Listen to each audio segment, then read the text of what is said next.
Hello viewers, welcome to job information in Telugu. ఇవాళ మనం HDFC home లోన్స్లో job ఎలా apply చేయాలో చూద్దాం. ఇక్కడ చూడండి, మీరు పోస్ట్ యువర్ రెజ్యూమ్ అని ఉంది. ఇక్కడ మన పర్సనల్ ఇన్ఫర్మేషన్ ఇవ్వాల్సి ఉంటుంది. ఇక్కడ చూడండి టైటిల్. సో మీరు మిస్టరా మిస్సెసా అనే టైటిల్ ఇవ్వండి. ఇచ్చి మీ నేమ్, మీ ఈమెయిల్ ఐడి, మీ డేట్ ఆఫ్ బర్త్ ఇవ్వండి. నెక్స్ట్ ఇక్కడ జెండర్ మేల్ ఆర్ ఫీమేల్ ఇవ్వండి. Next marital status single, married లేదా డైవర్స్ ఏదైతే అది ఇవ్వండి. నెక్స్ట్ మీకు వచ్చిన లాంగ్వేజ్ ఇక్కడ మెన్షన్ చేయండి. ఒకవేళ మీకు ఇక్కడ వచ్చినాయి కాకపోతే నెక్స్ట్ మీకు ఏ లాంగ్వేజ్ వచ్చో ఆ లాంగ్వేజ్ ఇక్కడ సెలెక్ట్ చేసుకొని ఆ లాంగ్వేజ్ ఇవ్వండి. నెక్స్ట్ వచ్చేసి కాంటాక్ట్ ఇన్ఫర్మేషన్. ఇక్కడ మీరు మీ ప్రజెంట్ అడ్రస్ ఇవ్వండి. మీ ఏ స్టేట్లో ఉంటే ఆ స్టేట్, ఏ సిటీ అయితే అది. నెక్స్ట్ పర్మనెంట్ అడ్రస్ కూడా ఇవ్వండి. ఒకవేళ సేమ్ అయితే ఇది టిక్ చేయండి. సేమ్ కాకపోతే ఇక్కడ మళ్ళీ మీ పర్మనెంట్ స్టేట్, మీ పర్మనెంట్ సిటీ ఇవ్వండి. నెక్స్ట్ వచ్చేసి మీ మొబైల్ నెంబర్ ఇవ్వండి ఇక్కడ. నెక్స్ట్ ఆల్టర్నేట్ ఇంకో మొబైల్ నెంబర్ ఉంటే అది కూడా ఇవ్వండి.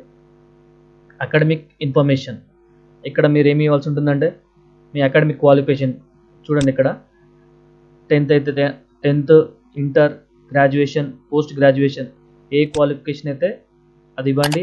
దానికి సంబంధించిన ఫీల్డ్, ఏ ఇన్స్టిట్యూట్లో చదివారు అది, యూనివర్సిటీ, పర్సంటేజ్, పాసింగ్ ఇయర్. అలాగే మీకు ఇంకేమన్నా వేరే క్వాలిఫికేషన్స్ ఉంటే అవి కూడా ఇవ్వండి. నెక్స్ట్ వచ్చేసి వర్క్ ఎక్స్పీరియన్స్. మీకు ఏమైనా వర్క్ ఎక్స్పీరియన్స్ ఉంటే ఇవ్వండి, లేకపోతే అవసరం లేదు. ఫ్రెషర్ అయితే వదిలేసేయండి, ఉంటే మాత్రం ఇవ్వండి. నెక్స్ట్ వచ్చేసి ఇంకేమైనా వర్క్ ఎక్స్పీరియన్స్ ఉంటే కూడా ఇవ్వండి. 1 or 2 ఉంటే ఇచ్చేసేయండి, no problem. Next other information. మీకు ఏ స్టేట్లో వర్క్ చేయాలని ఉంది, ఇప్పుడున్న స్టేట్లో అయినా వేరే స్టేట్ ఏమైనా వర్క్ చేయాలన్నా కూడా అది కూడా ఇవ్వండి. నెక్స్ట్ మీ రిలేటివ్స్ వాళ్ళైనా హెచ్డిఎఫ్సిలో వర్క్ చేస్తూ ఉంటే అది కూడా ఇవ్వండి. ఎస్ అని ఇస్తే వాళ్ళ డీటెయిల్స్ ఇవ్వండి. వర్క్ చేయకపోతే నో అని ఇచ్చేసేయండి.